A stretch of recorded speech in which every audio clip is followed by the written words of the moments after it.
Alright, our next comedian coming up. This dude is one of the funniest guys in Las Vegas. He is a roast fucking master, ladies and gentlemen. That is not a joke when I say that. So let's make some goddamn noise for Bobby Wayne Stouts. Come on.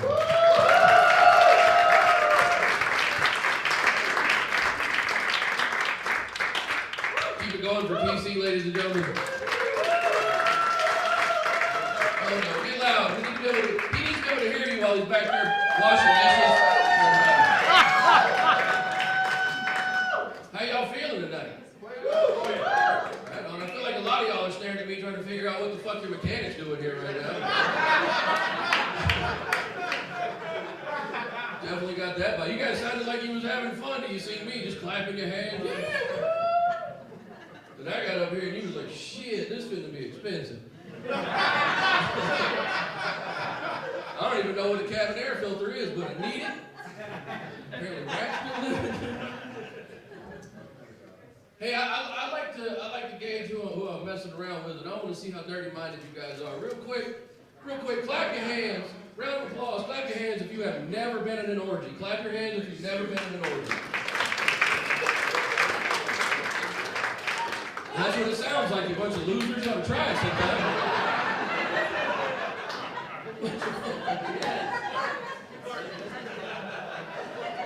My favorite part about doing that joke is when only half of a couple claps. You know it's going to be an awkward car ride home. Like, what, honey? It's college. I was experimenting. I put tape over my butthole. But one of the oopsie daisies is just a bunch of poles and holes out there. You never know what's going to happen. You got to be careful. You don't put the tape in the shape of an X, because pirates know that's where the treasure lies. You know what I mean? That's where the booty is. You guys seem like a kinky bunch. Any of y'all ever had an orgasm while being choked? Right? First time that shit happened, it scared the fuck out of me. And the cop that was arresting me.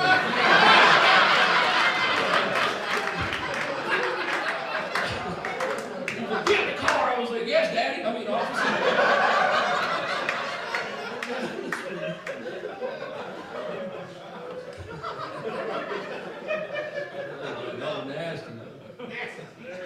Look here, man, I'm going to tell you guys something, and I'm not telling you this to pretend like I'm better than you or uppity or nothing like that, but I am vaccinated.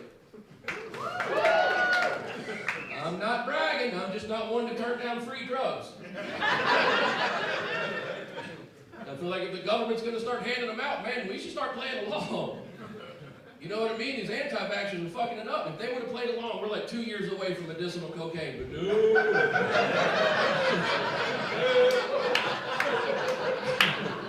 I don't trust my government. I don't either. I've taken free drugs from plenty of strangers. Fuck, really?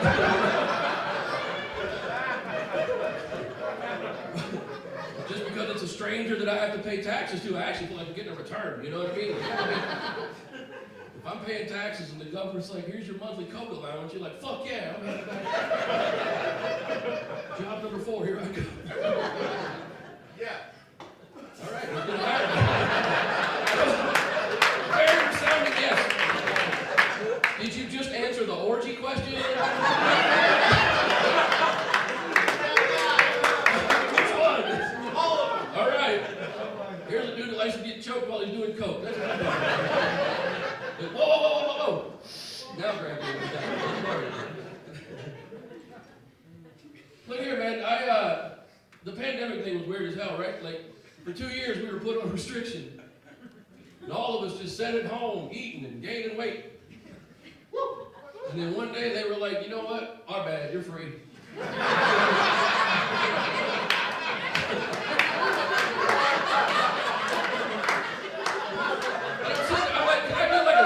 Can we get like a 6-month trial period? Because I got a lot of clothes that don't fit me. And I'm not ready to integrate with society with my belly hanging out. You know what I mean? One thing I did during the pandemic was I watched entirely too much television. And I watched the worst possible television ever. I watched reality television, which is the lowest of the low.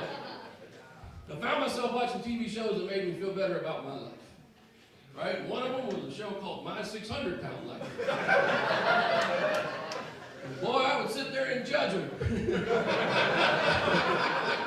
Oh boy, did I.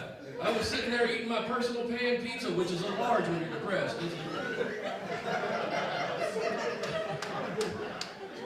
And I'm watching him make some bitches, I'm like, ha, he's got to go to the hospital on a record. And then as I sat on my couch, I wiped the sweat off my forehead. Another show I love to watch is a TV show called Intervention. If you're not familiar with Intervention, let me set it up for you. The premise is this right here. Okay, one person is having entirely too much fun.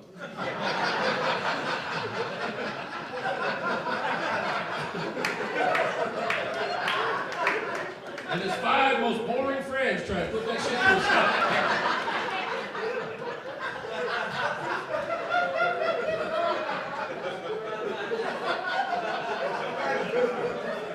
And look, I'll be honest, I watched this show because I feel like I got a little bit of a drug problem. You know, last week I spent $150 on weed and was like, man, I gotta get my shit together. Then I watched Intervention and one dude was scratching his chest talking about, I suck dick for God. And I was like, man, I got my shit together now.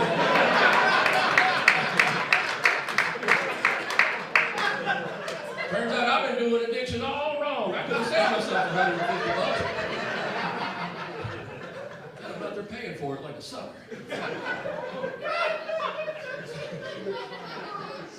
That joke often divides the crowd, man. It's always split down the middle. Some people are like laughing and like, hell yeah, save $150. Then I feel like some people are concerned, like I'm undervaluing my mouth. You know what I mean? Wow, that's a 4-figure set of lips you got right there, buddy. I don't know to sell it. Let's see what's hiding under that beard. Another show I watched entirely too much of was a show called Naked and Afraid. You don't know what the premise of Naked and Afraid is? It says right here. They take 2 complete strangers, strip them down, blood hole naked, and then drop them off in the wilderness to survive for 21 days. And they give them each one tool. Like, sir, what one tool would you bring with you? A saw. A circular saw, a jigsaw, a handsaw, the movie saw. Like, you really want to narrow it down for me? You can cut a tree down. Technically, you could do that with the DVD, sir. It depends on the circumference of the tree and your patience. You've got 21 days. Don't waste it. What about you, sir? You seem like a survivor. You've got some camouflage on. What one tool would you bring with you? Knife. A knife. Right, that way if your asshole partner brings some saw you can't fucking use, you can stab and beat him. With it. I think about this all the time because I really want to be on the show, y'all. I'm from Mississippi, and I made it to Weeblo in Boy Scouts. I think I can do it. I think about what tool I would bring. A knife is a good suggestion. I think I'd bring a pot so I can boil water. Hell, I'd even bring a bug net. Keeps the bugs off of you, and you can go fishing. That's genius, right? I think about it all the time, but I'm also really scared to be on the show. Because I'm worried that for the first time in the history of cable television, they're going to have to blur out a man's titties because I'm too fat.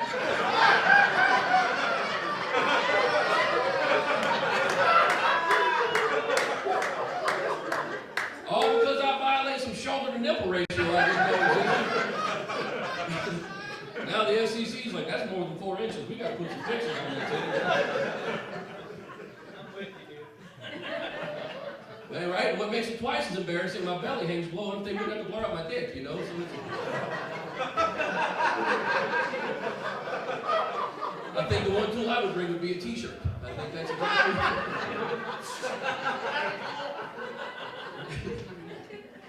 One thing I do miss about the pandemic, there's one thing right here, it's the mask mandate. And I'm not saying that to pretend like y'all are ugly or got bad breath or no stupid shit like that. I miss the mask mandate because I am a big fan of shoplifting. And when we're all wearing masks, we all look like suspects. But then they take away the mask mandate and free us. I'm too fat to run now. I can't.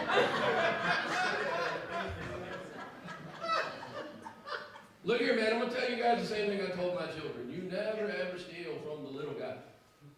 Walmart can fucking get it. Do not give a shit about the Walton family whatsoever. Remember, the richest on the planet. I'm supposed to feel bad about stealing from them? No. for multiple reasons. One, they pushed out every mom and pop shop in their neighborhood. Strike one, fuck them. Strike number two, for decades, they have underpaid their employees to the point where they earn a poverty wage and have to apply for government benefits subsidized by the money that comes out of your pocket. If you don't steal from Walmart, you're not a patriot.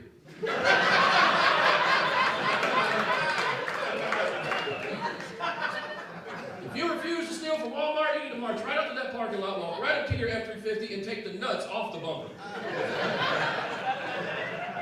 Neither you or the truck got any balls and it's time to admit it.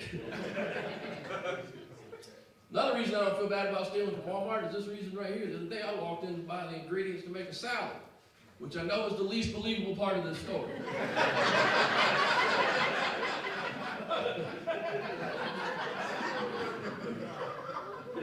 And on the way out, I passed through some magical portal where I turned from customer to employee. And they didn't even have the courtesy to give me an employee discount button. It pissed me off. I went back the next day, got myself a TV, rang it up with bananas. And they were organic bananas. I have a conscience, you know what I mean? What are they going to do? Fire me? Fuck them, I quit. Target's hiring too, and I look better in real. If you want to know an old school way to steal something you want, you do this right here, okay? You go in and say Walmart, and let's say you want to eat ribeyes tonight.